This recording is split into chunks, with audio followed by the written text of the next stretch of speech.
Hi guys, welcome to today's video. Today we're going to be looking at the Canon EOS 1D Mark III. This is the first D-series camera that I owned, so it's going back to a bit of nostalgia for me. I remember this was the Halo product when I was growing up, and then I ended up being in a very fortunate position where I could have two of them to go and take photos with, and this is how it's held up in 2025. Let's have a look at some of the imagery today.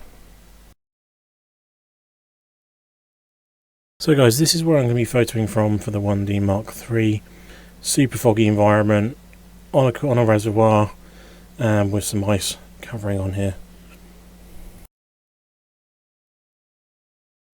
Okay, so the first image we're going to look at here, just a bit of a portrait, standard image, a little bit foggy-ish, wise, a little bit of haze for some of the images as you can see from the video before, but just sitting here on the overflow, water over its feet here, and as you can see, a very usable standard image, nothing too crazy. The focusing is where you expect it to be, nicely on the eye, keeping the whole bird in focus, using the 500mm f4. Yeah, very good usable image.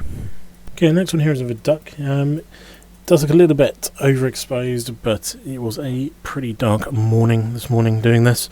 It's walking on the ice, which usually would be water, and when I took this photo, the tracking and everything like that, where the autofocus point was on its face, but it isn't actually focused on its face. It's focused a little bit further forward, like on the side of its wing.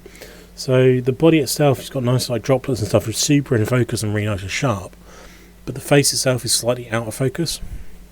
And this is something that I did find originally when I had a 1D Mark III, that sometimes it actually wasn't the best and it was a little bit of a letdown, but this is an example of that. And final image here with a goose walking on the water here, nice in focus, nice sharp image. You can see what it's been eating, some of the sort of weeds and stuff in its mouth nicely there, a little bit of reflection through the ice on the bottom as well. And this shows that it will get a sharp photo, but not all the time. So this is one of the better photos from the collection I did today.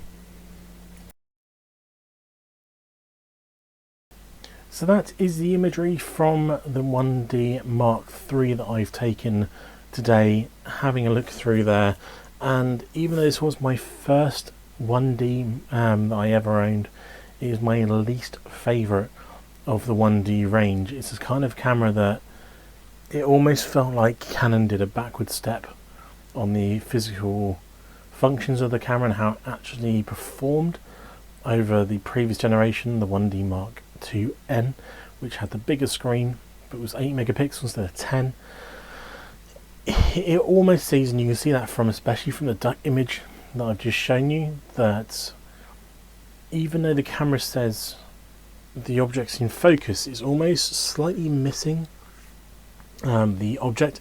And it's not the lens, because it's the lens that I use, the 500mm that I use pretty much every week at this point when I'm going out and doing other projects and stuff like that I'm doing currently, and I can get incredibly sharp imagery from that lens. It has to be the camera, and it was the same when I used to use that camera with my Sigma 150-600 Sport that I had when I had that camera, and I had a 70-200 Sigma f2.8 Sport 2, and they both the images just never seemed as crisp. And I had a 1DS Mark III that I bought just after I had my second 1D Mark III, and the performance of that camera, the image quality, the focus, everything was just so much crisper, and you just got a better image.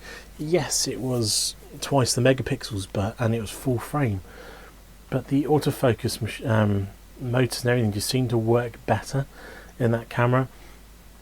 So you can get a hit from a 1D Mark III, else they would never have sold any, but it's just not quite as good as it was on the 1D Mark IIN. And then going on to the 1D Mark IV, that was one of my favourite D cameras that I ever used, and it was just a complete different camera. It was incredible. This was, let's say, a massive letdown from me. If I have one because I have the collection, if I was going out to buy one, I'd save a little bit more money up and go get a Mark IV. I think a £50 difference.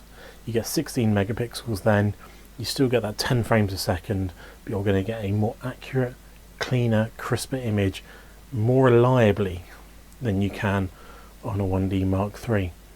Now let me know your thoughts down below if you think I'm talking rubbish and I've obviously not using the camera correctly.